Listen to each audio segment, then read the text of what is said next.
Machines shouldn't be making hiring decisions. That's not a good thing. Machines should help facilitate better hiring decisions. How much more important this is for soft skills. There are job seekers who are, just they're the hyper innovators who are like, bring it. I'm ready to use whatever technology is available. I'll talk to agents. There's people in the middle, and there's people who are like, if an agent calls me, I'll never work for that company. On the eve of the madness that is March. Greetings, Tim Ryan. Hey. Not to be confused with today's guest, also a Tim. Have we had any other Tims on the show before? I mean, I feel like that's a great question. I don't know. Man, I feel ill-prepared. I know. Well, so many people mess up your name anyway. Maybe we'll just call you Ryan all day. I don't think you like that.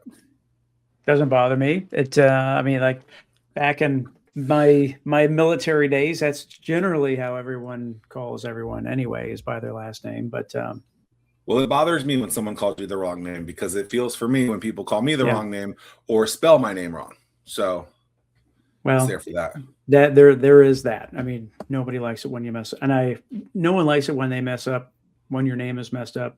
I feel like it's a lack of attention to detail. Yeah. Any thoughts on the tournament? Would you like to make a prediction for the NCAA basketball tournament? Well, I didn't know until just a couple of minutes ago that a tip-off was in about an hour from the time that we are recording this. I feel a little, the world is just spinning around super, super fast. And so I don't know. I doubt I'll even have a chance to do a bracket, because tip-off will have already occurred by the time we end the show. Your prediction is you would have time. You would have time. Okay, so going into this, I was going to pick the same team I picked last year, St. John's, but I feel like they got kind of a hard bracket. So I'm going to go with some chalk and go with Duke. We'll see how that goes. And then you're going to get a women's prediction in there. Though West Virginia University women's basketball team, a 4 seed. They get to have 2 home games. They are going to make the Final Four, and they're going to make the Final Four this year, and I'm excited for that. Proud alum. Let's go. You heard it here first. The men did not make the tournament. They are trash, but it's okay. We are delighted today to have potentially, possibly, maybe, unsure, our first Tim ever, in addition to Tim Ryan on the show, maybe, potentially, allegedly, the best Tim we've ever had on this show, at least by last name standard. Tim Best. How's it going? It's going great. Glad to be here. Yeah. Potentially also the first ever person to wear a suit on the show. I wasn't going to bring it up, but he did. And I'm here for it, dressed to success, pajama bottoms on the bottom, still rocking the COVID mullet, if you will. And I dig that. Wanted to make sure I was prepared for you both. Absolutely. Well, I appreciate you saying that, but we know the real truth. You got some important meetings afterwards that. Tim. Okay. So, when I was doing research and first learned about you from Jay Livingood, who won Entrepreneur of the Year through 757 Tech Night with Innovate Hampton Roads.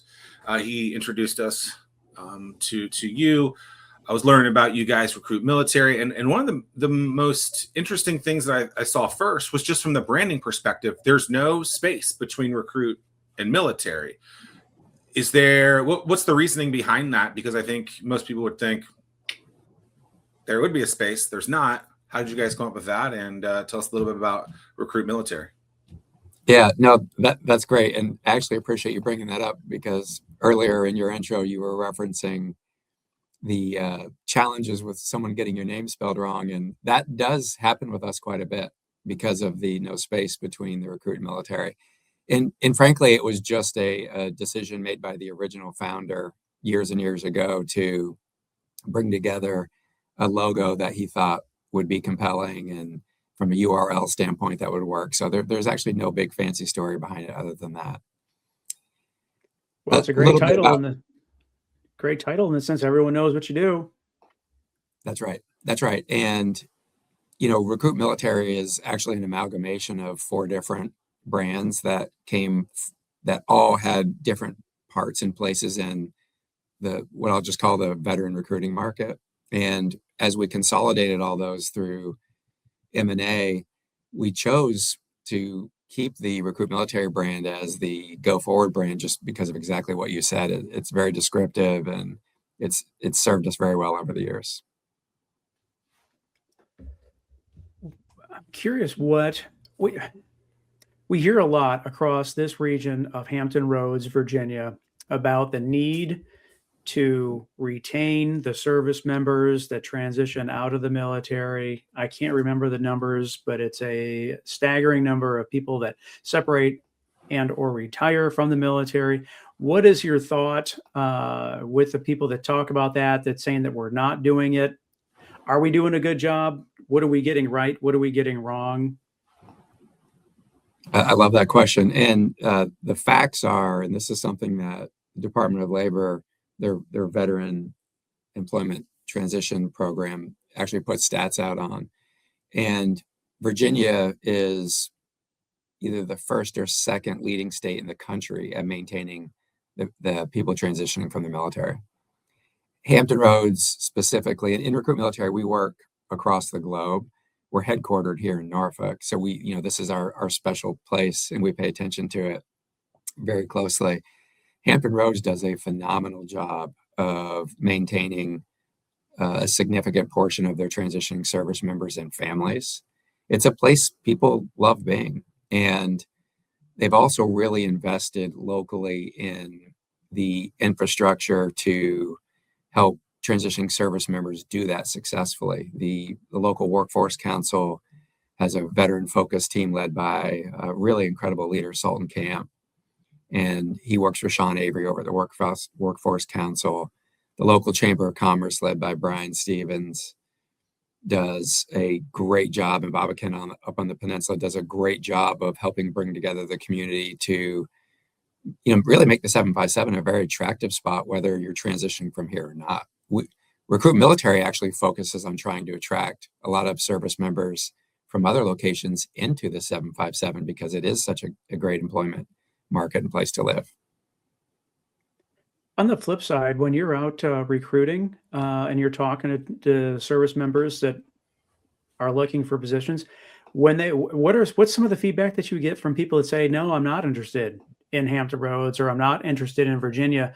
Is there any particular reasons as to why they choose not to stay here?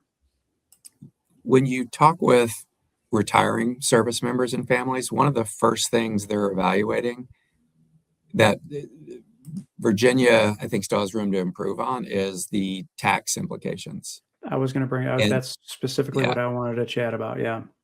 Yeah. There's a lot of states, as you know, Tim, that really have really supportive tax laws for retired veterans. And Virginia has made some nice steps in that direction, but they're not as competitive as some of the other states. And that is a big part of how retirees look at, the amount of income that's coming directly into their pockets. Is that something that you had mentioned yesterday? You're up on the Hill. Is those the topics that you're talking to DC about, or is it something else that those? I wouldn't take credit for saying that we're involved heavily in those conversations. One of our big partners, DAV, Disabled American Veterans, they do a phenomenal job of leading those kinds of conversations. They're just the true leader in that world. We get involved in the conversations primarily specifically around employment and just offering access to our data and the information that we have, helping encourage legislators on the things that we see that are good for business and good for veterans that are moving into the private sector. And so a lot of our energy there is just helping create the right kinds of awareness around the decisions they're working on. And it is encouraging being involved in those conversations on the Hill. The leaders on both sides really do spend a lot of time and energy on veteran issues. Yeah. I don't know about you, Zach, but I know for me, man, I've had to say goodbye to a lot of friends and a lot of families for that reason, just in the sense of, to your point, Jim, they retire and they pack up. They head to Florida, they head to Texas. Yeah, Yes, there's just so many states where their dollar can stretch further because of the lack of the tax implications that they would face. that's right. And they're super bright and talented, and those are the type of people we want to add them to our workforce and keep. Yes, So for sure. if that's the case, I mean, me who is an extreme novice in all this, like, why would we not, as a state, the state of Virginia, not look at that and say, hey, we're spending all this time getting these people here. We're doing ourselves a disservice. The numbers don't lie. They're going somewhere else. They're saying it's, number one is this, potentially the tax issue. Number two is, something else. Like, why don't we work on these things? It just seems silly to me that if the hardest thing to do in sales is to find a client, but it's significantly cheaper and easier to retain a client, if you take that philosophy with this, we keep them here, we got them here. Now all of a sudden we're just going to let them, leave. It seems silly to me that, I mean, I feel like I've heard the number like 7,000 retiring a year just out of our area. You would know this better, Tim, but like, that's a lot. And if you're losing a high percentage of that, hell, if you're losing more than 1% of that, I feel like that's the wrong thing. Right. And so it's, I don't know. And based out of the fact of they stay here, even if they're not paying taxes, they're still generating revenue to the tax base. I mean, they're still spending money. Yeah, that's right. It's tens of thousands of people, Zach, especially when you consider not just transitioning service members, but families. So the impact's big. And I wouldn't pretend to be an expert and know, what are all the reasons why we don't offer full, kind of the full benefit from retirement. Right immediately as someone retires, offer that full tax-free benefit. I'm sure part of it's financial. There could be other equity implications too that I'm not aware of. But I do know I hear a lot of conversation about this being something that a lot of veteran advocacy groups really would like to see kind of improved on. And not just in Virginia, but Virginia actually, Sure. Virginia's kind of in the middle on the program, I'd say. There's a lot of states that don't offer anything, any benefit of this kind. So I don't want to knock on Virginia too much. Sure. I mean, we talk a lot about the recruitment of so many into this area, non-veteran, what do they call those people? Civil servants? Civil servants? Is that what I am? Oh, no. You're just a civilian. Okay. Yeah. So there's always like this thought of like civilians, recruit civilians and their businesses to this area. But as I'm hearing this, I just start to think like, okay, well, we already have tens of thousands of individuals that are living here that we are not doing a good enough job to retain. What would that look like if we just put a bigger emphasis on that? And I'm not saying people aren't trying to do this, but it's interesting hearing that where, you hear the stories about we're trying to recruit when really maybe we should be trying to retain this other group. That could be a stronger push. Well, and Zach, I think being a fly on the wall, No, I think you'd be a little bit relieved to know that there actually is a lot of effort. I mentioned the Hampton Roads Workforce Council, and there's so many other organizations, the Chamber of Commerce, again, they spend a lot of energy and effort on this topic. And, to my point, when you compare to other military markets around the country, Hampton Roads leads the way in this. So it's not perfect, but it's pretty good. And, you're also always going to have the dynamic that someone is getting out and maybe the job they fell in love with isn't here, or, they want to get back to a place they're from or their spouse is from. And so it never would be 100%. I think we're doing pretty good. It could be better, but we're in pretty good shape. Yeah, I agree with that. Yeah, I mean, in terms of as a region, we're doing the best we possibly can. We can't, we're reliant on Richmond to make the types of decisions that we're talking about.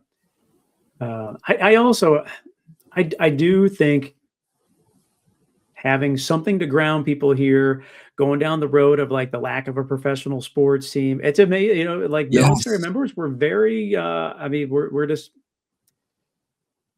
loyal to where we came from. And it's just so, and a lot of that comes down to sports teams. I mean, just, gosh, I mean, the number of different jerseys you see or hats when you're walking the boardwalk or at Busch Gardens or pick a place. I do think that there is having that lack of sports team here prevents people from grounding them and establishing that sense of loyalty to this area. But Yeah, it's the both leaders of the chambers here on the south side and in the peninsula, Brian Stevens and Bob McKenna, both of them talk about that, you know, Hampton Roads is actually a huge community, but it's a place in a lot of ways where a tunnel divides us instead of kind of bringing the whole community together. And I've also often wondered if professional sports could be a way to improve on that. yeah, I mean, granted, I mean, we've Zach and we've talked about this on the show quite a few times, and it's a long road to hoe in order to get there. I mean, there's now other MSAs that are growing faster than we Yeah. are. I don't know. I mean, it's interesting in the sense of like Austin, for example. I mean, they're just growing, and I don't know. Will they ever see a professional sports team? I mean, my goodness, they already have Dallas, Houston, San Antonio. Who am I missing, Zach, from a MSA standpoint in sports? I mean, I don't know if they have. Do they have room to add a fourth in Austin? I have no idea. Well, I don't know. I mean, they do have MLS. That is one of the newer franchises in there.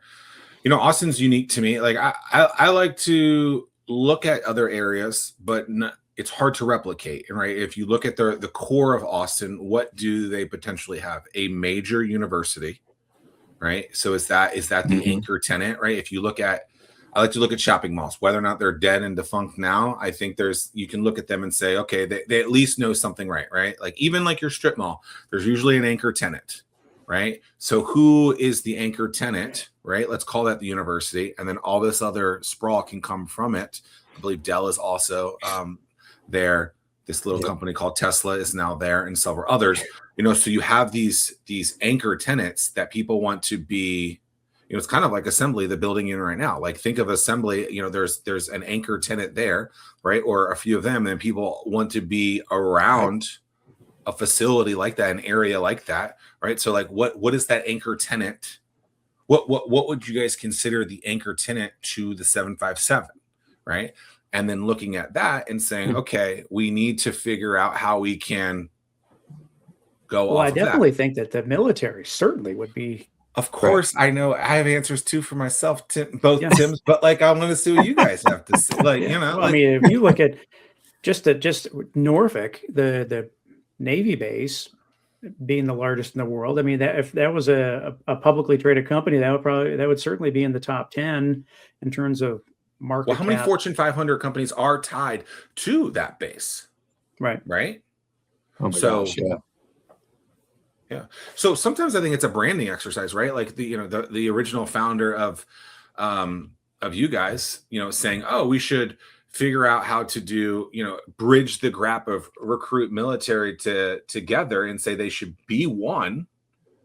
That's a unique thing, right? I think it takes a strong leader to just say, hey, like we need to be, you know, bridge these things together. But Tim, how do we compare to San Antonio? Since you do other things, do you do a lot of work in San Antonio? And I'm curious, how does Hampton Roads compare to San Antonio with working with the military, retaining, attracting, placing them in jobs? No, we do a lot of work in San Antonio. I think Military City USA, right, is their slogan. Hey, Zach, maybe there's the and that's just it. You know, so like that would be one thing. They're branding themselves as that. Yeah. That's super powerful. Yeah, it is. It is.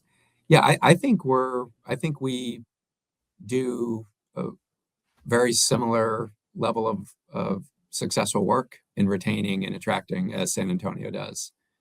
And, when I think of the populations, they're similar, and the makeup is similar. The cost of living is probably pretty similar. So I think that's a great comparison, Tim. And we are, I did not know that was their nickname. Yeah. Yeah, I did not realize it either. But why isn't Fleet Week here, right? Like Fleet Week's a thing in New York City, I believe, but no, like what are the ties to New York and the military? It seems like it's light compared to a San Diego and into, a Hampton Roads, a Norfolk. I think it has something to do with some tradition, and I'm not sure exactly what that is, but I know it's been a long-standing thing. And let's move it. Let's actively try to move Fleet Week to here. Yeah. Yes, I agree. But like have something like that, right? Like, yeah, we have the is Nauticus really the Naval Museum? I feel like is that what it's considered? I think that Wisconsin is a big deal, and the Nauticus has some good draw, especially holiday time frame. I think we could go bigger. I love, you think of assembly here and a bunch of the tenants in here who are really passionate about making Norfolk more of a true kind of centerpiece of the region. And I have high hopes that they can accomplish that and help accomplish it. But I also think that it's been encouraging to see more big corporations coming in. USA coming back and bringing a really big operation back into Hampton Roads was a great sign. And, that's obviously we've got the Dollar Tree headquarters, HAI. There's so many massive businesses here that I think there's still a lot of upside for the area. What's USA bringing back to this area? They're bringing back a really big operation out in Chesapeake, and I forget what the employee count was, but it's a big number. It's in the thousands. Their complex or whatever it was called, mini headquarters over on Lake Wright Drive in Norfolk was a big presence. And it was sad when that ended up going back to San Antonio, didn't it? It did. Yeah. So what do you think is the biggest challenge with a company trying to hire someone who's getting out of the military? Because let me preface one last thing too, right? Because I knew nothing about this. Tim Ryan has heard this story before, but I was hosting this event 15 years ago ish called Start Norfolk, which is like build a company in a weekend competition.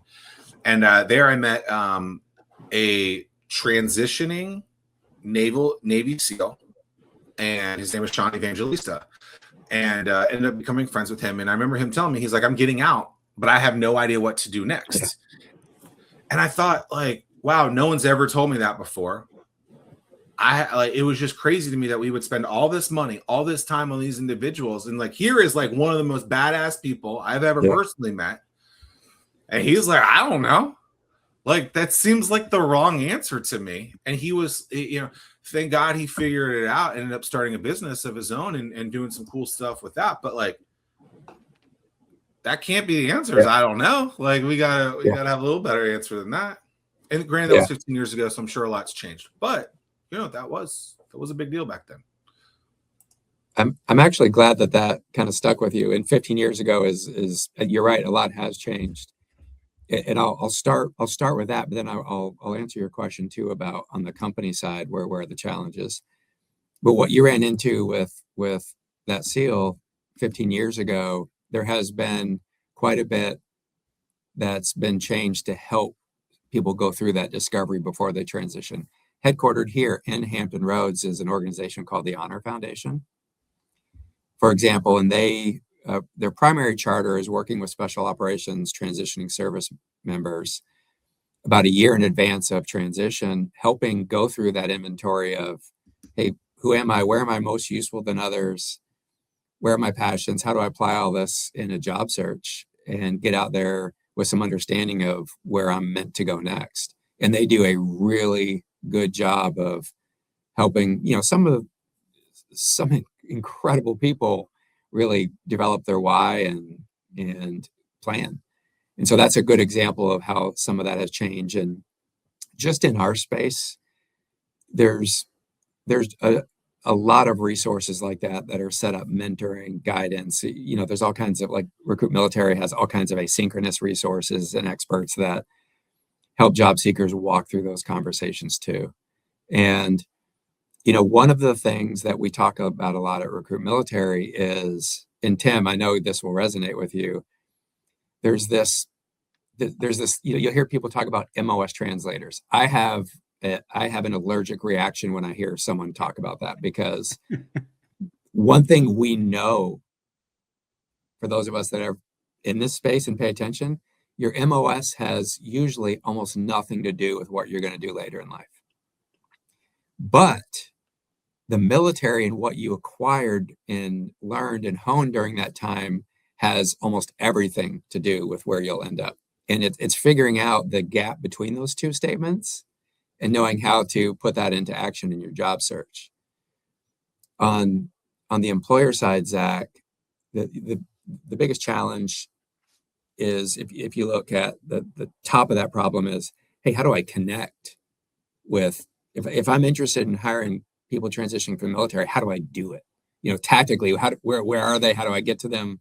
What's that process? And that's where RecruitMilitary really comes into play. We're the leading connector between those two audiences in the country. We create close to 750,000 of those connections every year. So, I mean, the scale of what we do is really big. We do it across the globe. We support people overseas, transitioning all over the country. And, the way we look at it from the employer side is, we want to make it easy for employers who want to engage in that, because that's good for our community. We want to make it easy for them to do that. And so, whether it's a career fair in AT&T Stadium that we're having, or on Norfolk Naval Station in partnership with their team, or if it's a company using our SaaS product that we're going to talk about that brings AI into place, or a number of other recruitment marketing products that we have, we want to help them get that access and exposure, so that then they can go through the tactical issue, which is learning how to translate those skills. And that's where the AI SaaS tool that we've co-innovated with really is making a big difference these days. And the Honor Foundation, I don't know if you guys knew this, but it's now, I believe, headquartered in Neptune Shield, which is the new space led by Nick Rocha, and I don't know how to say it. What is his last name, Tim? Rocha? Something like that. Nicholas Rocha, also a former SEAL, and that's focused on veterans as well, and giving them that kind of entrepreneurship push. Viking Drive in Virginia Beach, so cool stuff there as well. Yep, sure is. I was just there a couple weeks ago. That nice new spot that they've got. Yeah, I guess when you think about, I'm just listening to you talk, and everything makes sense in terms of the challenges. When you look at the number of small businesses in Hampton Roads, and it's just, gosh, like almost 99% of the businesses are small businesses in Hampton Roads. So in terms of, then when you have service members here, it's just like, everyone knows the big businesses, but like, unless you just happen to drive by and see this this small business or that small business, is really, really difficult. So, what you bring to the table to help bridge that gap is really, really, that I didn't really appreciate, or even put two and two together to think about that, especially knowing that the small business, they would love the opportunity. Just the discipline, everything. I don't know. Just, man, the way that we are trained as military or prior military. Yeah, it's just so many people that I talk to are like, I just want people to show up. Yeah, just show up to work. And I would be happy. And we're just trained to believe if you're not 15 minutes early, you're late. And that is just the mindset that we have. So That's right. And I would imagine this is super ripe in terms of AI and how you help with awareness, placement. How has AI disrupted this space that you're in? That's right. And what you just said right there, Tim, is one, encouraging and true. It's even in Hampton Roads where we do have so much military talent, there's still small businesses, if they don't have a lot of military experienced people in their background, they don't understand it either. And I think even in my Vistage group, which is just some amazing leaders, some amazing people, and it's been fun getting to know them, and it's been my own little petri dish for understanding small and mid-sized businesses, and where there is some really uh, advanced understanding of military talent, and others where there's virtually none. So that is true. If it's true here, it's certainly true all over the rest of the country, and we find that. And that was something we were looking to solve when we were seeking a technology partner to bring AI into the space. What we had been doing since about 2019 was our CTO, one of his main responsibilities is kind of being out front of the business, really paying attention to what's going on in HR tech and making sure that the technology side of our business, which up to 3 years ago really was, think, database, job board, and kind of those normal, what we think of as search type tools. And we thought what was coming, 21, 22, we started thinking there was going to be some type of real focus on skills matching, taking job descriptions and resumes and breaking them into skills. And that would, technology was going to, kind of fast accelerate that a little bit. We didn't, obviously we didn't know here at RecruitMilitary that Gen AI was coming. And when we saw that land, that our CTO and myself and a few others realized this is where this is going. And so we started paying very close attention to companies that were developing recruitment tools with that. And he spent better part of 2 years at, big events, really talking with some of them and trying to find a partner that had the right approach, but also kind of the right values. And he was at HR Tech in 2024 and ran into a team from a company called Find 'em, and they're a San Francisco-based team. And he came back from that and was like, Tim, I think I found the partners. And I was like, oh, this is exciting. You tell me about it. And their CEO is a really brilliant man. So is his co-founder, and the team. They wanted to build not an AI-enabled tool, but they wanted to build something. They started with the data set, and their view was that people are more than a two-dimensional resume conveys them to be. And they look at people as this three-dimensional being that is a mix of thousands and thousands of attributes and skills. And what resonated with us very quickly was they also had the allergic reaction that somehow every helicopter pilot, I was a special operations attack helicopter pilot. How did I end up in recruiting? And it's like, hey, how do we use 3 decades of RecruitMilitary data, the right data foundation that is from over 100,000 attributes and skills, and then BI and AI to take all of that and say, hey, how did Tim get into recruiting? How is Tim Ryan went from his experience in the Air Force to what he's doing now? That's always the most bizarre question for me, is when people are like, so what you do in the military? It's like nothing even close to what I'm doing today. That's right. I mean, like, that's right. Nowhere even close. That's right. And that's what most of us know. But recruiters don't. And companies struggle with that. And so what we also saw in Find 'em that was so important to us, and I say this, and I don't want this to sound disparaging to anyone else, but we had been engaging for years with some more veteran-focused technologies that were being developed. And they were doing a great job on the job seeker side, but they didn't understand the employer side. And what we know at RecruitMilitary from working with thousands of employers every year is the future certainly was not a future where companies were saying, hey, give us more tools. Yeah, we just want more and more tools to add to our stack. They're saying the exact opposite. And Findham was building something that their goal was to eliminate the stack and place a, kind of a single pane of glass technology into a company's hands that is integrated into ATS, is able to do everything from sourcing to campaigning to nurturing to CRM work, and to enrich profiles so that someone that applied 3 years ago and has since really acquired some new skills, well, let's have a technology that enriches that profile so that we're constantly seeing who this person is today. And then you add to that, a really bespoke data set like RecruitMilitary's, and what you have is a kind of a domain-specific AI, not just an AI tool. Mm-hmm. So you have your own LLM that has all those data points, which is, I think that's kind of like the new thing that people are coming up with or talking more about now. Tell me where I'm wrong, Tim Ryan, who knows a lot about AI.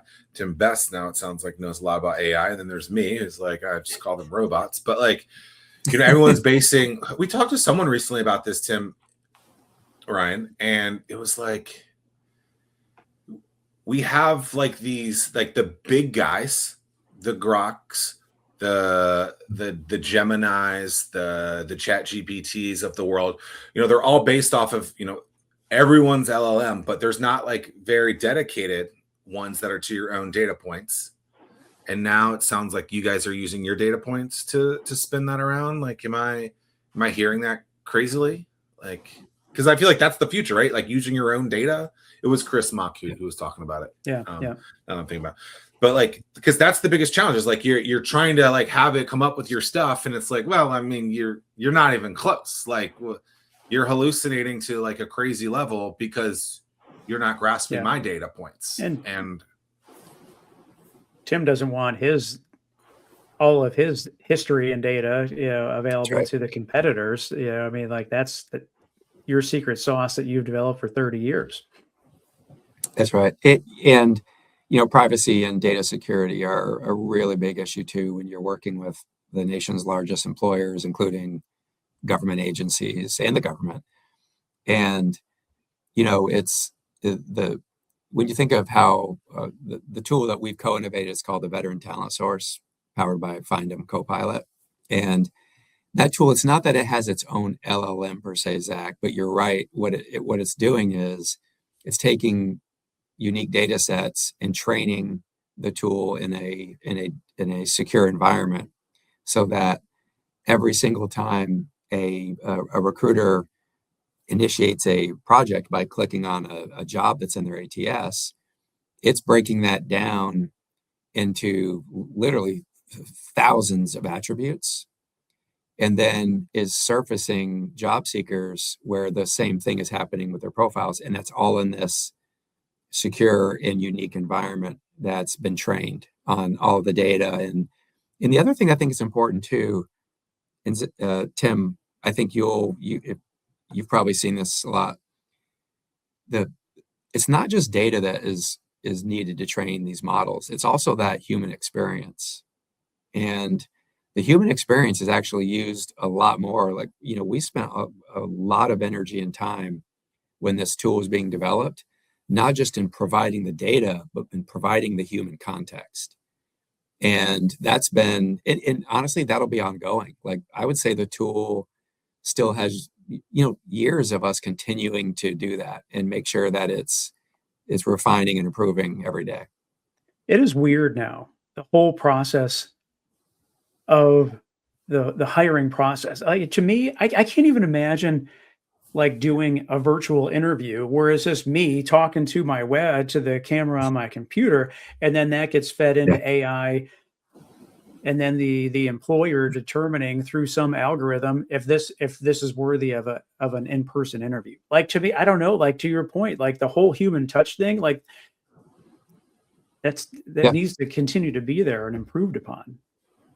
I'd love to tell you a little bit about that, if that's Yeah. okay. Because this is something that I know not just the veteran job seeker audience, but the job seeker audience is everyone's in a different place on this. And there are job seekers who are, they're the hyper the hyper innovators who are like, bring it. I'm ready to use whatever technology is available. I'll talk to agents. There's people in the middle, and there's people who are like, if an agent calls me, I'll never work for that company. And everywhere in between. And that, I think that's good. It's like we're going through a huge change. But make no mistake about it, our future is a lot more agentic activities than less. And I think that's going to be good. And to your point, I think it's going to be good because it's going to allow, I think, more meaningful human-to-human interaction in recruiting. I'm talking recruiting specifically. And when I think about what our partners at Findem are launching, they actually launched it at the end of the year, and it's in beta with a bunch of employers right now. And we have the veteran beta version that we're working on right now, and it's called Intelligent Job Post. And guys, what it is it's taking kind of the SaaS tool and putting it in the background for agents to use, AI agents. And it literally does a calibration call with a hiring manager that says, tell me what you're looking for. Load your job description. Let's talk about it. The hiring manager and the agent, let's get all of the questions you want job seekers to answer and any information that you want job seekers to know. And then go back to your job. And then what the agents are going to do is they're going to hand that agent that information off to a sourcing agent who's going to go out and use the SaaS in the background to source and campaign and touch job seekers who are interested. Those job seekers who are interested, who right now their biggest complaint is they never hear anything. All they do is apply and apply and apply and never hear back. Now, instantaneously, when they say, I'm interested or I'm applying, an agent's going to reach out and say, I see you're interested. Are you open to a screening conversation with me? And it's very transparent that it's an agent. And that job seeker can choose yes to do kind of a chat version agent conversation, or to have a voice agent call. Or they can say, no, I'm not comfortable with it. Yeah. But if they go down that path, if you've seen some of these, the Findem's screening agents for a partner of theirs called Glider, it's unbelievable. It's thorough. It never gets lazy. It never skips information. It never is in a rush. It never makes a job seeker feel like they're not important. I mean, these are real things that I think can be powerful. Well, yeah, I'm thinking like, just as we're having a conversation, if we had an agent in a part of this call that is like picking up on our conversation, be like, oh, well, Tim just said something like this that would make him a candidate for a totally different job that we weren't even thinking about. That's right. I feel like the value of that would be really, really big. It's huge. And I was having this debate with, I've been testing this topic a lot in my LinkedIn content, because my LinkedIn content is all about really helping our job seekers and employers. And I want to hear how the audience feels about it. And I don't get all great feedback when I talk about this, which is okay, right? Because that's great for engagement for you. It just yeah. You're feeding the algorithm. Well, and I'm doing it with good intentions, I promise you. Right. But one of the debates I was having, I never debate over LinkedIn, but I was having a conversation with a job seeker about this. And I said, the reason I'm a fan of this is because what I hear from most veterans that is their number one frustration is they never get a chance to tell their story. They apply, they're not seen, and they don't get a chance. And I'm like, this is a chance to tell your story. Right. This is a chance to not leave it to the machines to translate your background, but for you to do it. And these agentic products, they're going to deliver that entire transcript, all of that information in a really thorough and awesome way to a hiring manager who now is going to have a view of you that, or to a recruiter or hiring manager that in many ways was kind of impossible before. So, I encourage job seekers to embrace the fact that they have more control over this than they think. And I think it's an opportunity, and it's fast. So how do you say that? Like, don't let the machine do it, but it is the machine doing it. because it seems like that's what they're afraid of, right? Is like they don't want it to be lost in translation, but it is in fact a machine who is going to deliver that. Sounds like an oxymoron in a way. I mean, I get it, and I'm with you and embrace it, but it sounds like a lot of the people who aren't are the people who are terrified of technology. I mean, I was in Sam's Club the other day and I was like, I just don't understand. Like, you look at this line and the line is like 30 deep. If you guys go to Costco or a big warehouse, Yeah. and I was like this app, like literally I can go download it, scan it as I'm going through, and just walk through the damn store and walk out, not have to go through the line. I asked the lady, I was like, well, I don't understand. She goes, people are trying to save people's jobs. Oh, so that's why they choose to go in line? To go through the line, because there's an actual human there. And I was like, look, I get that. But I don't think that's going to be saving the jobs. I think they're actually doing it slower as a transition to get people exclusively onto the app. And so like you got these people who don't want to use tool, and that's just one reason why they want to save a job. But a lot of people just don't trust using a lot of these things. Like how do you guys, when you're communicating with them, get them to be like, hey, like you have to buy into this, because if you don't, you are going to get left out. Like what are some of the ways that you persuade them to buy in? I think we're at specifically like in RecruitMilitary's world right now, we haven't entered the actual agentic experience. That's what we're testing. But what we have been saying to our audience, and what we'll continue to say, is this is coming. We don't want to, it's not going to be forced on everyone on day one. Everyone's in a different place. And, I'd encourage people just to say, and this is kind of just my outlook on life in general, is look for where the positives are. Look for the opportunities. Yeah. And, treat this as hey, how can this be good for me? And sometimes that opens up a new way of looking at something. It doesn't, that's not how everyone's going to think, but it is just the general way that we're encouraging it. Yeah, I think that we're going to have to learn, like if you're a job seeker, you're going to have to learn how to talk to the agent to make sure that you can slip those little nuggets into the conversation so that it can pick up on it and feed it to open the aperture for the agent. Yeah. Well, and here's a real example. You could be, let's say there's a mid-sized business who's looking for a maintenance leader, someone who has a good hands-on maintenance background, but also supervise people. And they want them to have worked around hydraulics and pneumatics and this sort of thing. Well, there's in the Navy, there's a rate called machinist mate. And, again, back to Tim, our not using MOSs. Any recruiter who doesn't know the Navy or hiring manager, when they see machinist mate and they're looking for that maintenance supervisor, they're going to say, oh, this is a machinist. They're a metal worker. They work on lathes and that sort of thing. Well, that's a problem, because that's not actually what a machinist mate does. A machinist mate in the Navy is actually, in many cases, one of the best hydraulics and pneumatics mechanic you're ever going to run into. Mm-hmm. Some of them have diesel engine experience. I mean, there's all kinds of different things that they do.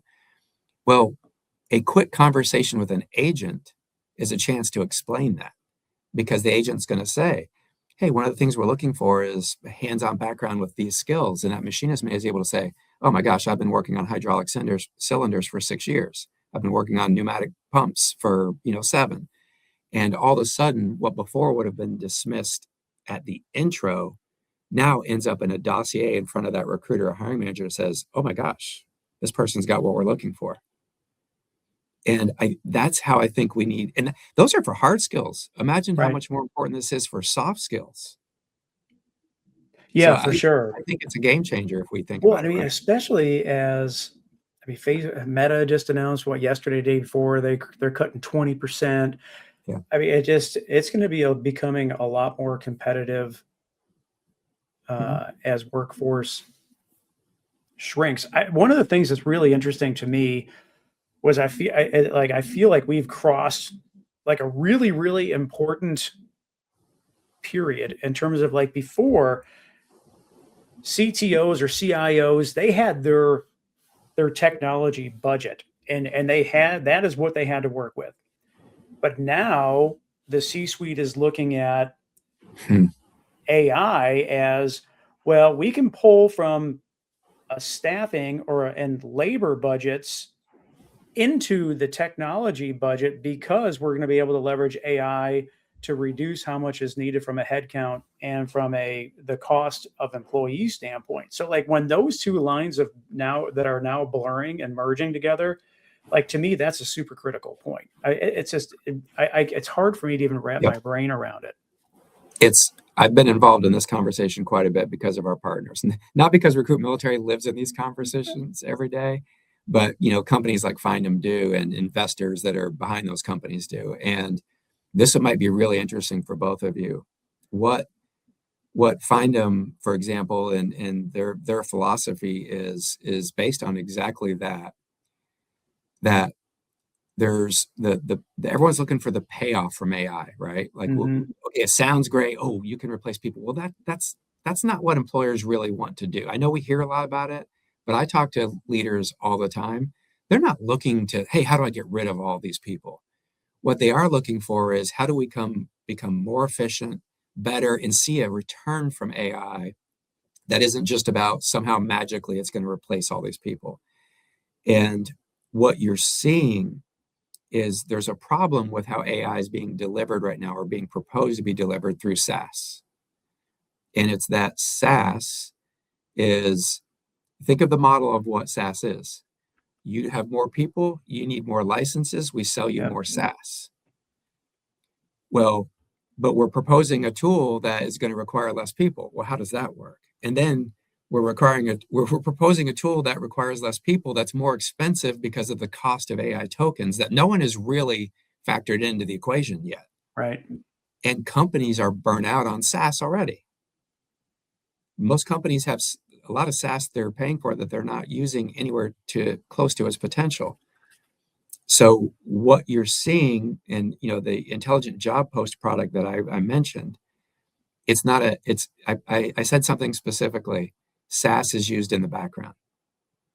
The idea is that instead of delivering this SaaS into this flawed kind of future market, you're saying, no, here's an outcome-based product. You pay for the technology, the agentic technology, to deliver you an outcome that you're looking for. So instead of paying for a SaaS tool to maybe have your recruiters use it and to adopt it fully, which never happens, and go out and do all this sourcing and all this processing, let's instead take those recruiters and have them work with the people who have been delivered by the agentic product, and that we're only paying for those outcomes that were delivered. Those job seekers that I've said, yes, this person's interested and we're interested in them. Now let me spend my recruiter time, human to human, working to get this person through the final interview stages and onboarded. And so, I don't believe that what's coming is this, every company is going to cut its entire recruiting staff. I think recruiting staffs will be smaller, but I think they're going to be doing more of the human to human touches that are closer to the bottom of the funnel that really make a difference. I agree. It sounds like a toll road. You're only using what you use. You're only paying. That's exactly right. In that model with IJP, the intelligent job post, you pay for the candidates that have been all the way through that, and you're saying, yes, thank you, I want to talk to them. This 2 weeks in a row, two very unique business models. We heard something last week where it's like, it's not a 7-day trial, it's a 2-hour trial, because it's like, hey, like, why would you give someone 7 days when you're giving them so many outs? If they really were this interested, let's give them a couple minutes to make that decision. Then here it's basically like, okay, what's the digital toll road? I mean, they all make sense. It'll be very interesting to see if, the thing for the last 10, 15 years, SaaS models, really do go away, or if it really becomes token based or based on usage. It's going to be an interesting world to see kind of where we go with this, because we've gotten so accustomed to having this subscription to blah blah blah blah blah with consumer based, with business based, everything. Are we all just going to let it go, or what? It'll be interesting.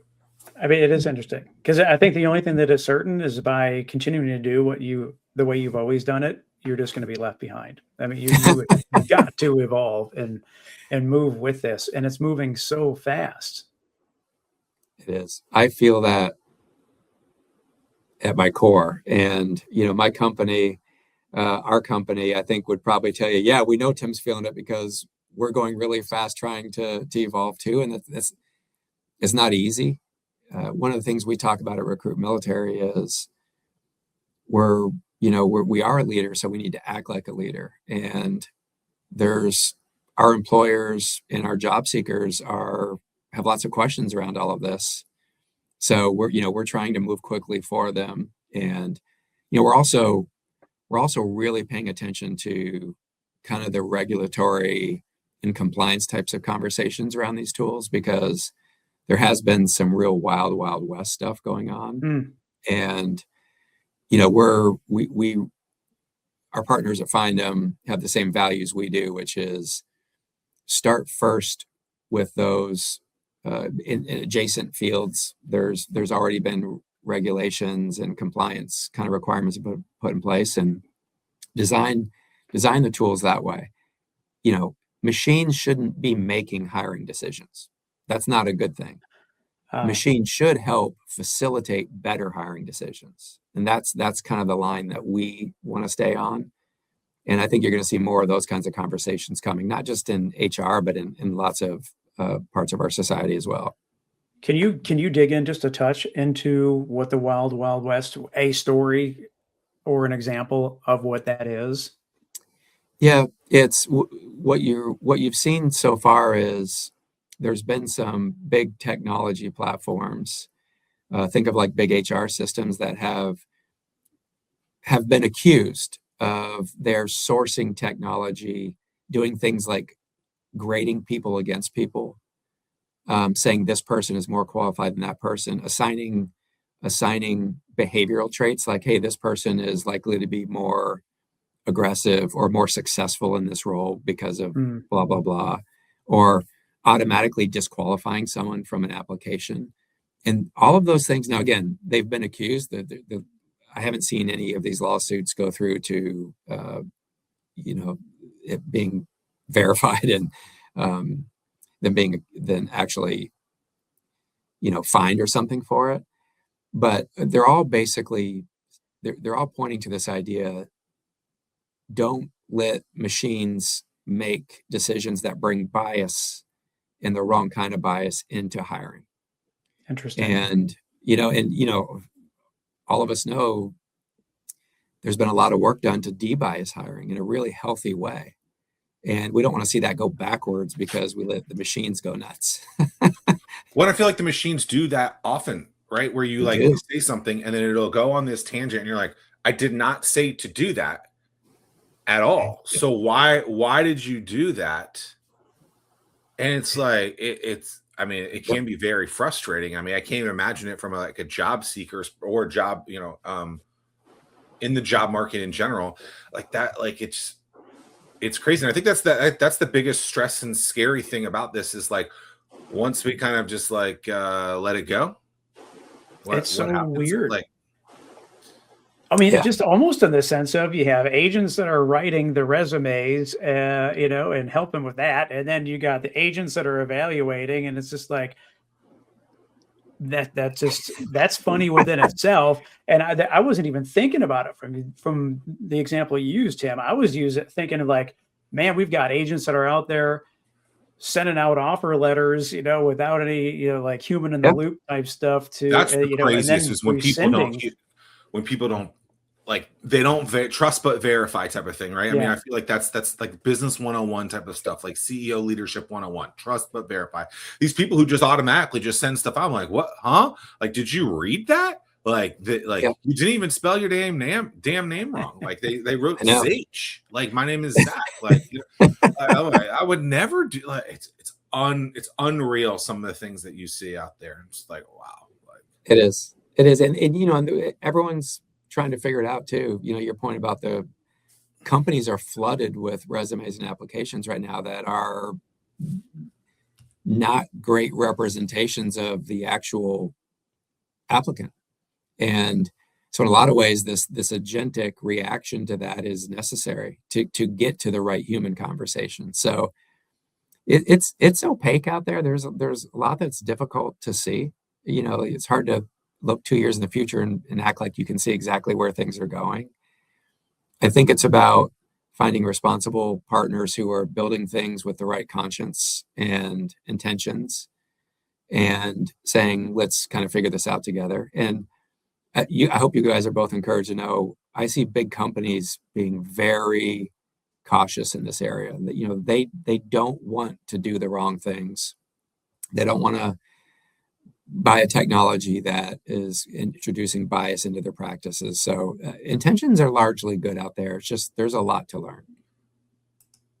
Well, it's super exciting, for sure. I had no idea that the conversation was going to go down this rabbit hole for as long as it did, but it's really interesting, and it's great to know that we have a company like yours that is on the forefront. Typically, the whole recruiting space seems to be pretty traditional, and it's an overcrowded space, and it's just a matter of how big is your network compared to your competitors' network. So Right. to see that you all are doing this is super, super fascinating, and Thank you. yeah, I enjoyed the Thank you. conversation for sure.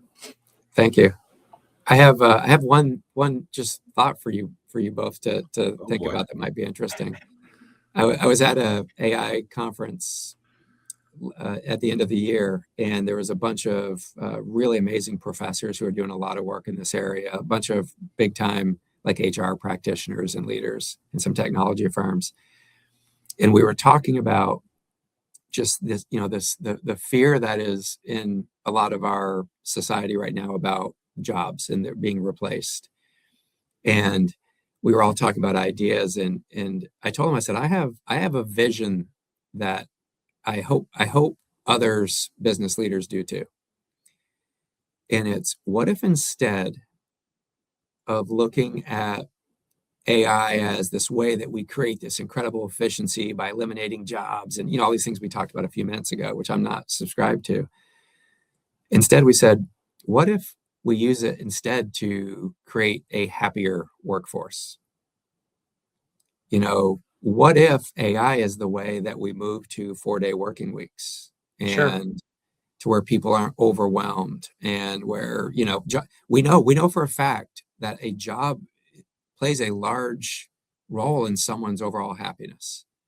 What if we could affect that and, let technology be the way we make just things better for people, not just better for shareholders?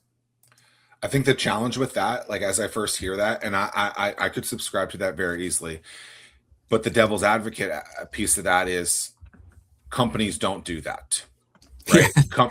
Companies are constantly, for the history of time, have basically proven the opposite of that. They're constantly trying to evolve to be leaner, quicker, smarter, faster, more money, etc.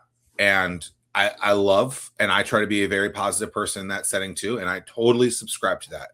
But I think to a lot of job seekers or a lot of people in those traditional roles, it's hard for them to trust the man in that case, because the man has not given many of these these teammates that feeling in their careers. And I 100% hope that what you said happens. I just think it's difficult for people to. The crazy thing is, that. and I just looked this up because I couldn't remember the exact the history of the Monday through Friday 40-hour work week, and Henry Ford was the person that invented that.